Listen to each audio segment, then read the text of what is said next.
Hello friends, welcome back to my channel Pencil Sketch. So welcome to a part 2 video.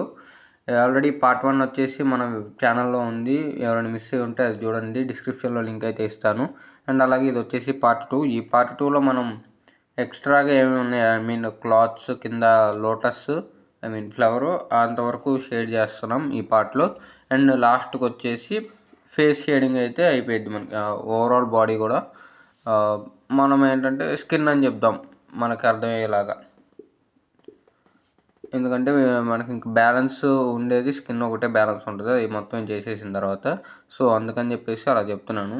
So ఈ video అయితే almost overall ornaments కానీ ఈ extra ఏమేమి ఉన్నాయో ఎన్ని ఐస్ కూడా మొత్తం అయిపోతాయి. సో మిగిలినవి పార్ట్ 3, పార్ట్ 3 లాస్ట్ వీడియో ఇంకా.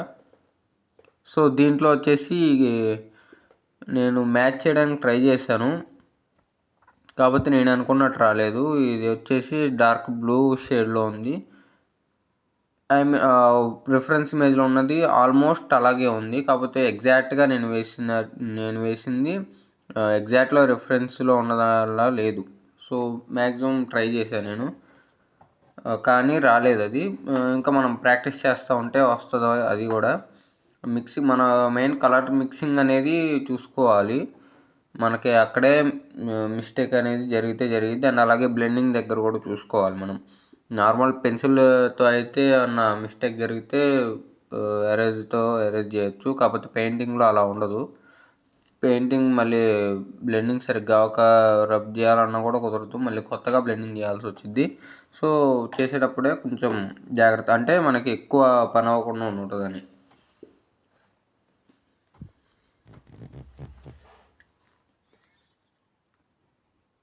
దీంట్లో మనం సేమ్ ఒకే కలర్, కలర్ షేడ్ అయితే డిఫరెన్స్ ఉంటుంది. మనకి పెన్సిల్ స్కెచ్లో ఏంటంటే నార్మల్ పెన్సిల్స్తో వేసేటప్పుడు లో, మీడియం అండ్ హై టోన్ ఎలా ఉంటుంది, డార్క్ టోన్ ఎలా ఉంటుందో, దీంట్లో పెయింటింగ్లో వచ్చేసి టోన్ మారే కొద్దీ కలర్స్ ఏమన్నా లైటింగ్ పడితే యాడ్ అవుతూ ఉంటాయి. మనకు మామూలుగా పెన్సిల్ దాంట్లో ఏంటంటే లైట్ పడిన చోట హైలైట్ అయ్యి వైట్గా కనిపిస్తుంది, లేకపోతే లో టోన్లో కనిపించింది. దీంట్లో అలా కాదు.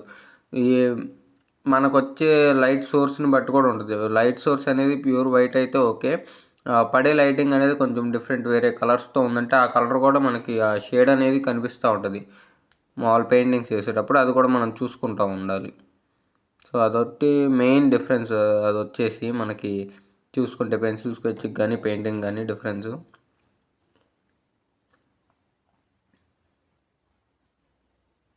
సో ఇప్పుడు పైన టవల్ వరకు, దీన్ని అచ్చతెలుగులో చెప్పాలంటే పై పంచి అంటారు. అది షేడింగ్ అనేది పూర్తయింది, కలర్ వేసాను. దానికి ఏంటంటే ఇప్పుడు బోర్డర్స్ డిజైన్స్ ఉంటాయి కదా, అవి వేస్తున్నాను. దానికి ఏంటంటే లైట్ పింకిష్, పింక్, శాంతం పింక్ అని కూడా చెప్పలేము, అదేంటంటే లైట్గా బ్లూ కలిసినట్టు ఉంటుంది. సో నేను ఆ కలర్ తీసుకొని లైట్ చేసి అలాగే బ్లూ కలర్ ఒకటి యాడ్ చేశాను. యాక్చువల్ మనకి ఏంటంటే ఆర్క్లిక్ పెయింట్స్ కానీ సపోజ్ పోస్టర్ కలర్స్ కాకుండా విడిగా ట్యూబ్స్ ఏమైనా తీసుకున్నప్పుడు పేర్లు అనేవి డిఫరెంట్గా ఉంటాయి. మనం జనరల్గా చూసే వాటికి దానికి అనేది చాలా డిఫరెన్స్ అయితే ఉండదు పేర్లలో. మనం రెడ్ని రెడ్ అని అంటాం, కాకపోతే దీంట్లో రెడ్ పేరు వచ్చేసి స్కార్లెట్ అని ఉంటుంది. నేను తీసుకున్న దాంట్లో చెప్తున్నాను, దాంట్లో స్కార్లెట్ ఉంటుంది. ఇంకా బ్లాకే, వైటే. కాకపోతే కొన్ని ఏంటంటే మాల్ బ్లూ ఏంటంటే కోబాల్ట్ బ్లూ అని అంటారు. అండ్ అలాగే గ్రీన్ వచ్చేసి నార్మల్, అంటే డార్క్ గ్రీన్ కాకుండా నార్మల్ గ్రీన్ వచ్చేసి వైరిడియం గ్రీన్ అంటారు. అండ్ అలాగే డార్క్ది వచ్చేసి శాప్ గ్రీన్ మనకి దీంట్లో అయినా అలాగే ఉంటుంది, పోస్టర్ కలర్స్లో అయినా దేంట్లో అయినా అలాగే ఉంటుంది. మనకి ఏంటంటే వైరిడియన్ గ్రీన్ అని ఉంటుంది నార్మల్ గ్రీన్ వచ్చేసి. అండ్ అలాగే లెమన్ ఎల్లో మనకి తెలిసిందే, అవి ఓకే. ఆరెంజ్ వచ్చేసి దీంట్లో పర్మనెంట్ డీప్ ఎల్లో అని ఉంటుంది, ఆరెంజ్ కలర్ నేను తీసుకున్న ఆర్క్లిక్ పెయింట్స్ దీంట్లో. అండ్ అలాగే బ్రౌన్ కలర్ వచ్చేసి బంట్ సిన్నీ అని ఉంటుంది, సైనా అని ఉంటుంది. సో అలా డిఫరెన్సెస్ అయితే ఉంటాయి మనకి పేర్లో, కొంచెం చూసుకోవాలి. పేర్లే చూసుకునేది ఏముంది, మనకేంటంటే కళ్ళకి కనిపించే కలర్ని బట్టి మనం వాడతాం. బట్ మీకు తెలియాలి కదా, అందుకని చెప్తున్నాను డిఫరెన్స్ ఏముంటుందనేది. మనకేంటంటే చూడడానికి కలర్ ఒకేలా ఉంటుంది, కాకపోతే పేర్లు అనేవి డిఫరెంట్ ఉంటాయి.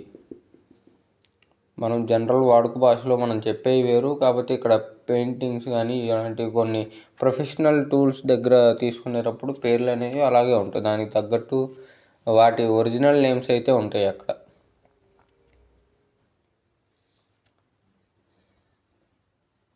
సో ఇప్పుడు పంచ కోసం నేను orange and yellow, lemon yellow colour and అలాగే గ్రీన్ కలర్ కూడా ఉంది. సో గ్రీన్ కలర్ కూడా తీసుకున్నాను. ఈ బార్డర్స్ వరకు orange and yellowish, overall punch అయితే మనకి గ్రీన్ కలర్లో ఉంటుంది. సో ఆరెంజ్ని నేను డార్క్ చేయడానికి బ్రౌన్ అయితే తీసుకున్నాను. ఎక్కువ కాదు, లైట్గా తీసుకున్నాను అంతే. అండ్ అలాగే ఇది వచ్చేసి హైలైట్ కోసం గ్రీన్ యొక్క డార్క్నెస్ని తగ్గించడానికి నేను అది లైట్ చేయడానికి ఏంటంటే లెమన్ ఎల్లోని యూస్ చేశాను. ఆ షేడ్ కూడా వచ్చింది మనకి దాని గురించి.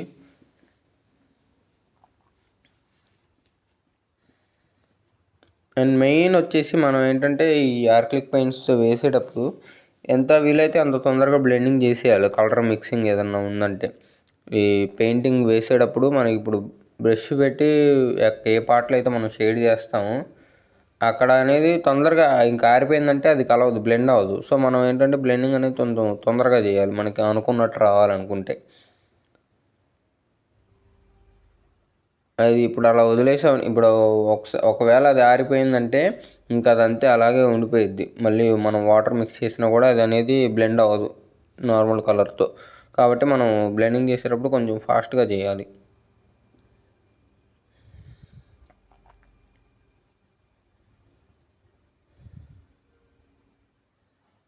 ఇదేంటంటే మనకి హైలైట్స్ ఇచ్చుకోవడానికి మాత్రం బాగా యూజ్ అయ్యిద్ది ఈ యొక్క పాయింట్ అనేది.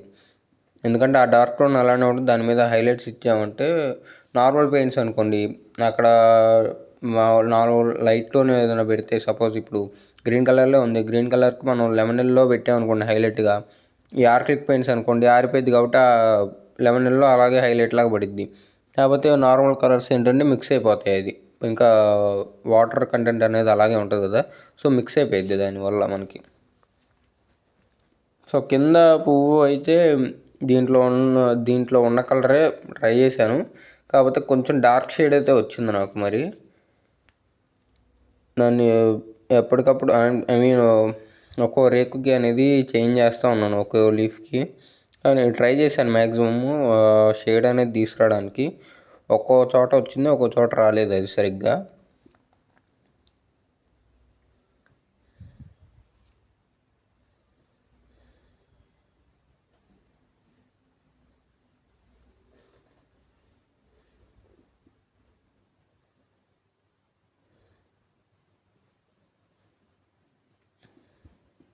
యాక్రిలిక్ పెయింట్స్ మనం నిజంగా హైలైట్స్ అనేవి బాగా ఇవ్వచ్చు. హైలైట్స్ ఇవ్వడానికి మాత్రం బాగా ఉపయోగపడుద్ది. ఎంత తొందరగా డ్రై అయిపోవడం వల్ల మనం లైట్ టోన్ వేసినా కూడా దాంట్లో కలర్ వేసిన కలర్లో మిక్స్ అవ్వకుండా ఉంటుంది కాబట్టి మనకి హైలైట్ అనేది బాగా కనిపించిద్ది.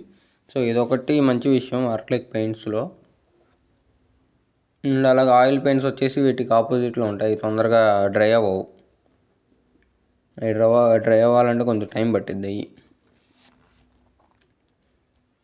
అండ్ అలాగే వీటికి కొంచెం జెల్లీ టైప్లో ఒకటి ఉంటుంది మిక్స్ చేసేది యాక్రిలిక్ పెయింట్స్కి కానీ ఆయిల్ పెయింట్స్కి కానీ. ఇదేంటంటే యాక్రిలిక్ పెయింట్ తొందరగా డ్రై అయిపోయింది కాబట్టి ఇది తొందరగా డ్రై అవ్వకుండా ఉండడానికి వాడతారు. ఆయిల్ పెయింట్స్ డ్రై అవ్వవు కాబట్టి అవి తొందరగా డ్రై చేయడానికి వాడతారు అవి. అదేంటో ఒకసారి చూస్తాను నేను, అంటే దాని పేరు అనేది ఎగ్జాక్ట్గా తెలియదు నాకు, చూసి చెప్తాను నేను తర్వాత నెక్స్ట్ వీడియోలో.